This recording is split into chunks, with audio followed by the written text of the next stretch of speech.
Green&Blue Story, part of the Derverse, episode 2. The Derverse timeline overview. As of, looks at calendar, looks at better calendar. As of November 8th, 2018.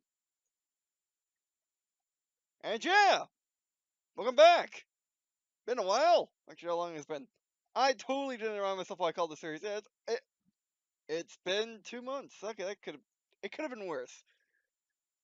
It could have been worse. So, yeah, welcome back. Today, we will be going over the Derverse timeline. I've been working really hard on this over the past week or so, putting hours into, and it has been part of my work, because it's been eating into my recording time, as it is actually today. This may be the only thing uploaded today, but I don't think you'll mind that much, because because both both their story and Ruby went over very, very well. And yeah, making this timeline and getting Microsoft Office really helped a lot.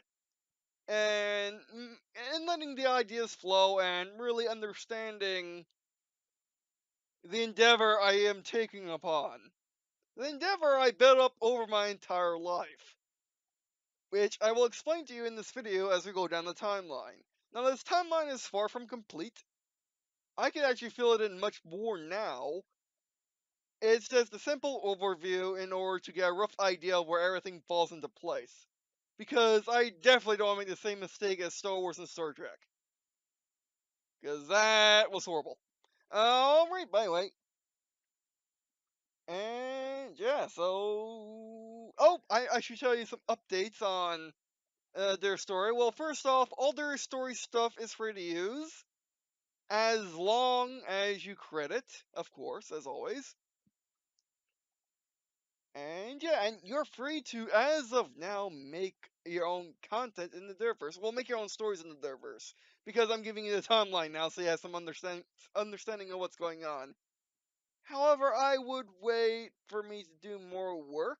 But if you have an idea of what you want to do, like for example, you want to do something taking place in World War III or World War IV, which is actually pretty fleshed out right now, you can do it. And mainly because World War III is even easier because it uses more modern day stuff because it's even nearer future. Like that's a what do you call it? That's 30 minutes from now type of thing.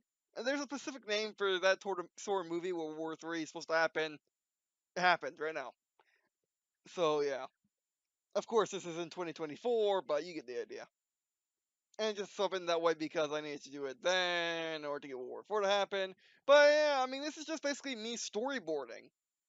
This is this is not a timeline of a book. It's a storyboard from a video game, kind of, because that's just how my thinking is. Because I was actually watching Chadversity talk about how to make a novel because he's a novelist or he's a writer of a sort, and I can't do that. I I just don't think in the way that novelists do. I just simply don't. It just doesn't work. However, I do think greatly in the sense of in video games, how video games work, and even TV shows and movie scripts. Albeit, I'm much better at TV shows because I prefer TV shows over the long form factor. And a lot of situations that's been happening recently in 2012 or the last couple of years would have been fixed if they made a TV show instead. Hence Star Wars: The Clone Wars. By the way. Um, so yeah, and well, what I'm trying to do with with Derverse, which is separate from their story. Their story is a separate, you could say, franchise in the Derverse. Think of it like what's a good example? There are like 50,000 examples. I just need to find the best one out of an hour, which is hard for me. Um, it's like, what is the best example for for a general audience and my channel? Uh, oh, that's hard. Oh, that is actually hard. Hmm. Actually, I know one. Star Wars right now. What Star Wars is doing with Star Wars the sequels, Star Wars the prequels, and Star Wars the originals even, and Star Wars the Clone Wars, Star Wars Rebels, Star Wars the Resistance, and Star Wars the Bounty Hunter. Now, what they all have in common is the fact that they have nothing in common in terms of theme. For example, the original trilogy is more about cowboy action comedy, whereas the prequels are dramedy, or more about sci-fi dramedy. Then you got sequels, which are a weird mix of both. Um,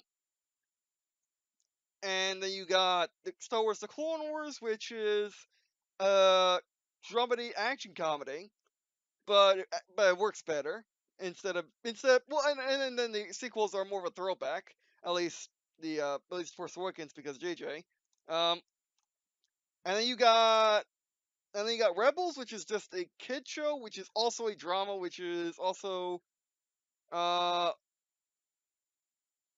yeah yeah it's also a lone heroic team versus the world. Then you got the Resistance, which I don't know. I haven't watched it yet because I haven't found a way to watch it, and the Bounty Hunter isn't out yet. And then you got Rogue One, which is supposed to be a gritty war story type of deal. That's what I want to do with the Derverse. And in order to not make any of the mistakes Star Wars did, um, I want to have this to sort it out.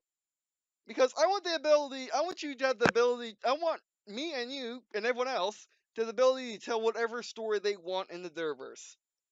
As long as it, as long as it makes sense to the universe, which is as realistic as you feasibly can get, has all technology, and if you throw in a little technology there, like you got a special consumer product thrown in somewhere randomly, it won't really break the universe as opposed to having let's take something here as having teleport technology in World War III because teleport technology was at the end of the fall, so it's not even in the golden age. It's at the very well, it's at the end of the golden age at the very start of the fall. So that shouldn't exist in World War III at all. Period. No exception. Green Blue made that technology, and the very first before used on a monkey or even an apple test. Where is it? That's what this is. I moved it. It used to be down here. That's what the first use of teleporter in 2066 is. For example. Another example is no sperm whale heavies, super heavies at all in World War III. Period. No exception. And stuff like that.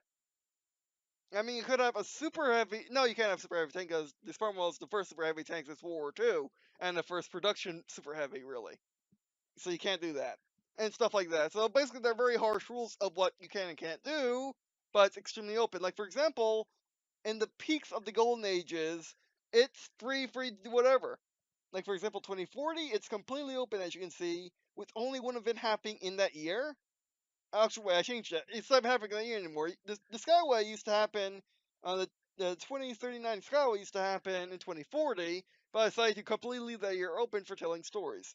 Same with 2450, it's in this period of time, and it's simply humanity expanded into the entire arm of the galaxy where Earth is. So Milky Way galaxy. Actually, I could change it right now. Of the very in development, very storyboarding. Milky Way galaxy where Earth is. There we go. That's what I want.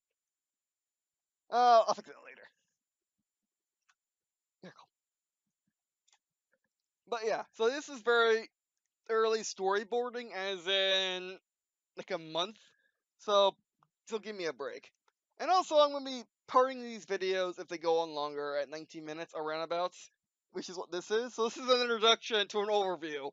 But yeah, I'm also telling you what you can do in the Derverse. which means I need to come up with a lot of these videos shortly so you can start making stories or thinking of stories. Like, for example, what you could do is just in World War III, give me an example of what you can do right now before I actually tell you the timeline. So wait for context. But in World War III, you can just make a story in World War III, and if it's not exactly correct to a more hammered out timeline, that's okay. We can make it fit, or you can say that's just alternate history or something. How many times have you played an FPS game and it's not exactly what happened in history, or watched a Hollywood movie which are just no, um, and played an RTS in which you just did it faster than it did in real life, or you did it slower than it did in real life, and stuff like that. Like, that's fine, or it's a fictional event or something like that, because their story itself is told in a way of documentaries, pretty much. Their story is pretty much a documentary series. When it when I eventually make into a web series, which if you want to help me with that, I will love your assistance, please. If you're a budding uh animator, preferably CGI, but beggars can't be choosers. Um, and want to have an awesome story to tell, in which I'll give you a lot of leeway. I just want semi-realistic graphics. So think mix between Ruby, basically a more realistic Ruby would work. I'm not quite sure, but more realistic graphics, but realistic but still cartoony. So Halo, actually Halo's perfect. So Halo. Just not as gritty, more colorful. So Halo 3. Um, but anyway, that's what I want to do eventually is make a web series. Um, because which is what I always want to do is make a web series in video games. Like there are insane amounts of video games I can make with just a screen. For example, World War Three. Thinking what World War Three. You know what? I should get into the context before I give you ideas. All right, so yeah, I want to make video games like FPSs, RTSs, flight sims, stuff like that. Um, and that will happen eventually with how easy it is to make video games these days. And I put easy in air quotes, and with my cousin learning coding eventually. Uh, by the way. Oh, but anyway. Okay, so the timeline starts unofficially in 2019. With basically if it has double minus is, that means date or year in this case. I'll make fixed dates later, but double minus symbols or dashes means year. Single dashes means who done it or global event. A global event is, let's get a good, nice, clean one. Star Wars 3 is a global event. It just says event. Because, as you can see, I don't have room to put global event or anything like that. And also, sometimes it's not global, it just means an event in the timeline. And this is my format. It'd be cool if you used it, by the way. Thinking it from anyone. Alright, so, in 2019, the first thing that happened was a human portable small arm railgun. Also known as a rod rifle, but that's what you call the semi-automatic version, which we can go into this and scroll all the way down here. This is still very work in progress. This just allows me to just put on paper all the tech stuff people have, which is Green and Blue Peacemakers, because Green and Blue Army is. Do you really want a Megacorp to have an army? Green Blue Force. Do you really want a Megacorp to have a force? Green Blue Peacemakers. Peacemakers simply means people that make peace. People that gets peace done. As in half American presidents, especially in the 20th century. Um, you get the idea. By the way, scrolling all the way down here, we come to infantry. Green Blue Infantry tech are the best in the world, or at least we and our enemies think so. Naming conventions, what they are? Question mark. Also random. because usually with a name convention like for airborne stuff it's celestial phenomenon. And for vehicles it's sea mammals. Like for example, the Aurora fighter. Aurora is a celestial phenomenon, and sperm whale super heavy mean battle tank. It is a land, the sperm whale is a land mammal. It's a whale. So yeah. And then infantry tech, we got the power armor, lightning clap power armor. It's basically my take on Thunderbolt, and swap it over because I didn't want exactly use Thunderbolt. Because not only do I not say Thunderbolt, not only did I not know what Thunderbolt was until recently, in which I was looking up Zeus and stuff. I'm like, oh, they're represented by Thunderbolts. Thunderbolts are lightning bolts. Oh, that makes sense. Instead I thought it was name of aircraft, like A10 Thunderbolt 2. So yeah. And then general infantry semi power armor. Imagine semi power armor being like an ODST suit. Similarly, where basically it's a full plate armor in which it may or may not have exoskeletons in the legs, depending on how expensive or late it is, how high tech it is.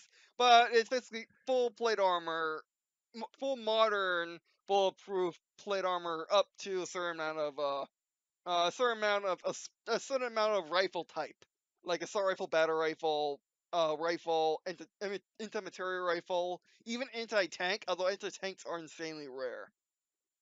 Actually, data tank is just flat out theoretical, unless of course you're going back in time. Lightning clap power armor recon, which is the medium version, would be invulnerable to anti-tank. I mean, would be invulnerable to anti-tank weapons of the 20th century. Let's say, like if you try shooting it with if you try shooting it with what is that Call of Duty gun? That thing, the Russian thing, or World War One anti-tank rifle, it would probably bounce off because it's junk. At that point, um, and like for example, Space Age and Space Golden Age would just bounce even AT4s probably. Will bounce absorb. It would just insanity. Even they won't exactly. Railguns will still penetrate it, like rod rifles will still penetrate, but still. But even again, moving on. Um, and then you got rod rifle.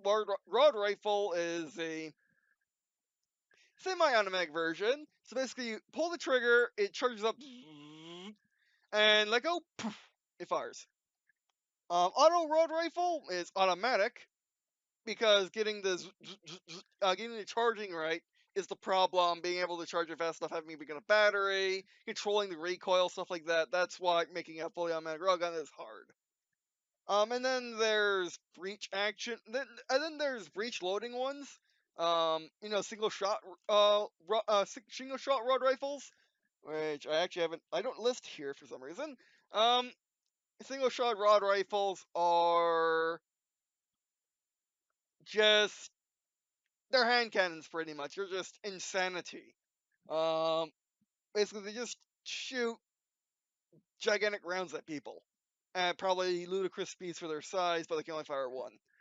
Um, so I guess imagine the Halo railgun, which these are a good decade or older than that. In fact, I don't think anything inspired me for a railgun, man portable rifle. Um, Nothing really did. I just came off my own when I was like 9 or something, probably less. And then the heavy rail machine gun. What was that? It's basically just a gigantic auto rod rifle, pretty much.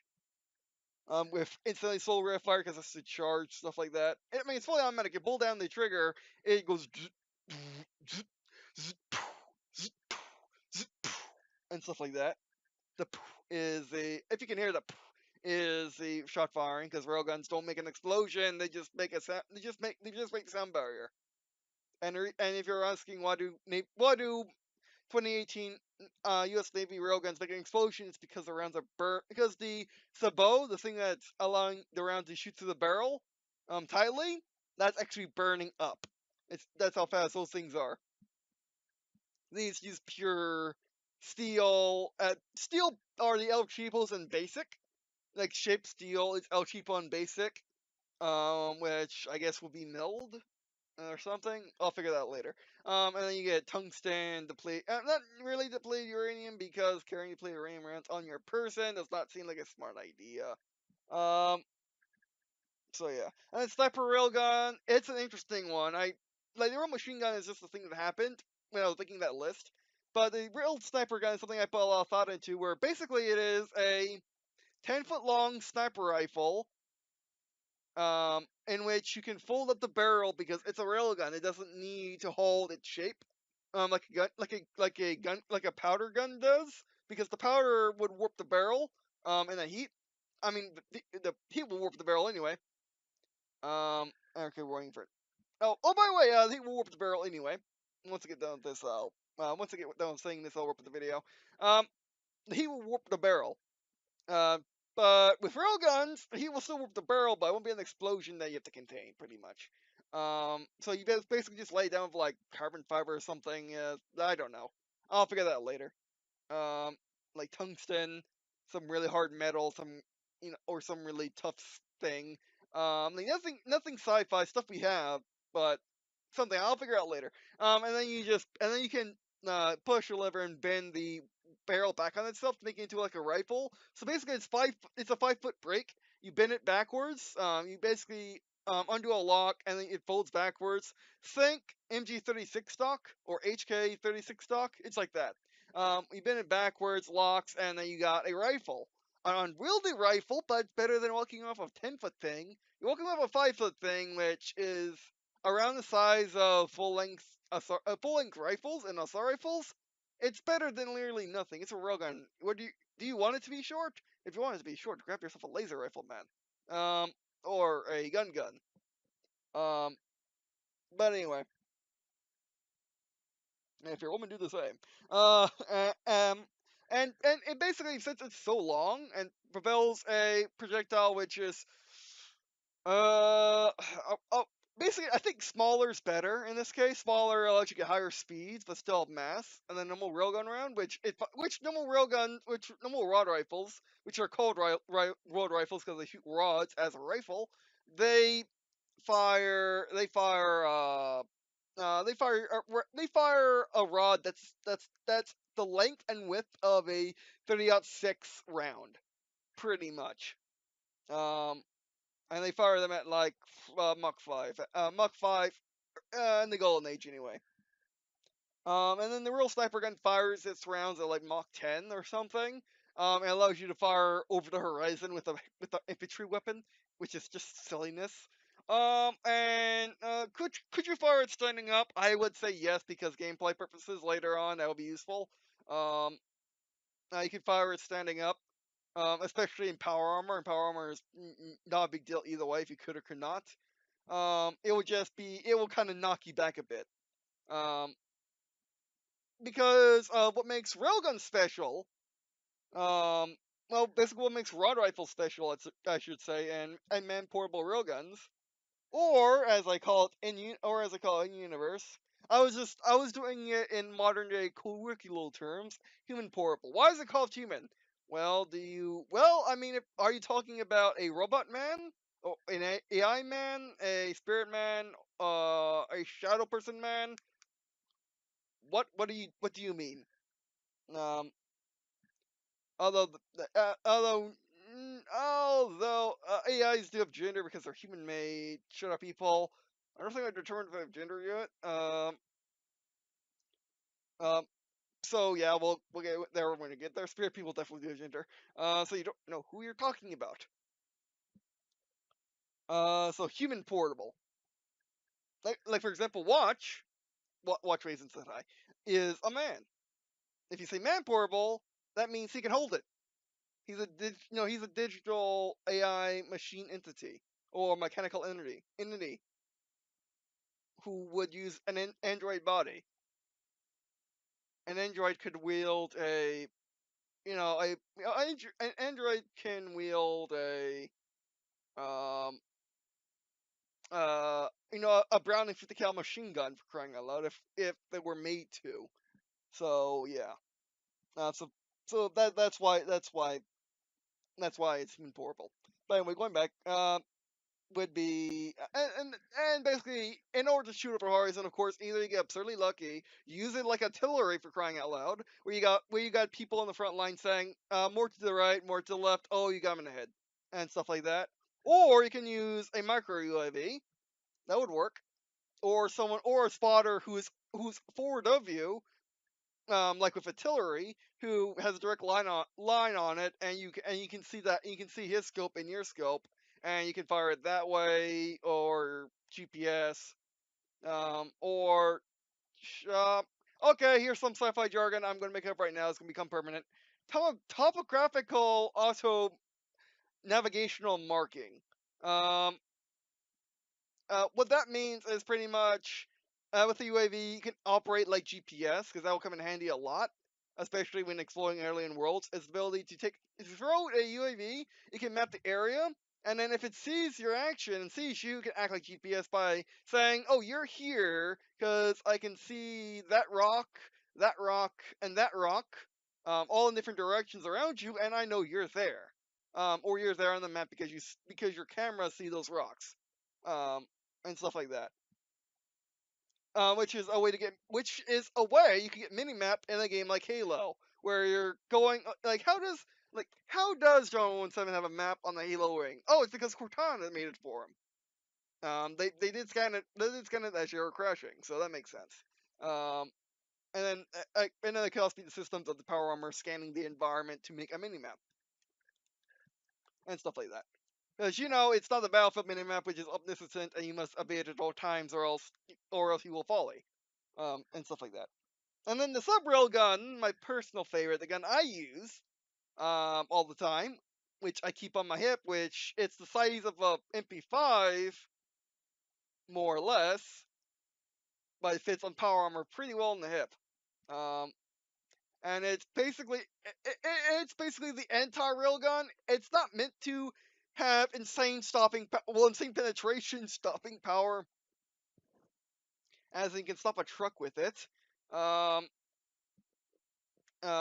pin into the truck and then into the next truck and then hit some random infantry guy for a collateral. You get the idea. Or headshot, while also doing a 360 because Call of Duty, or video games, I guess. A sub railgun's supposed to do the other proposed purpose of a personal will also work as a descriptor. Oh, I completely forgot that word. By the way, a personal railgun would work wonders. What would work for a theoretical personal railgun or something, a smaller railgun, is just insane speed, because all you got in order to load a railgun automatically, you just need a really fast spring or something to push the rounds into the barrel, and then if it charges up fast enough, or the rails could just be electrified, it just shoots.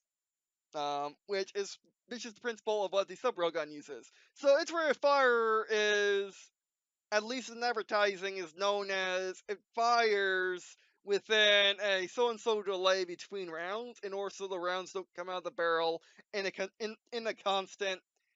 constant block of murder.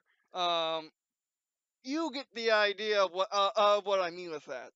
Um, but of course, earlier sub railguns have slower rate of fires. Later ones can probably enable that if they really wanted to. And sub railgun is my signature weapon, next to my staff, which basically it is just a monstrous, nearly indestructible.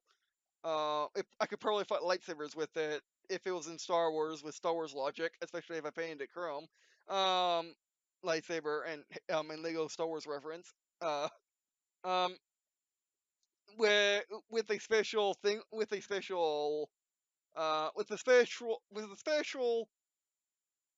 cylinder on top of it, which is a light, which is good for commanding. I can turn it off in combat. It's also rubberized, so I can whack someone in the head with it and we'll just knock them out instead of killing them outright, which would be very bad for me.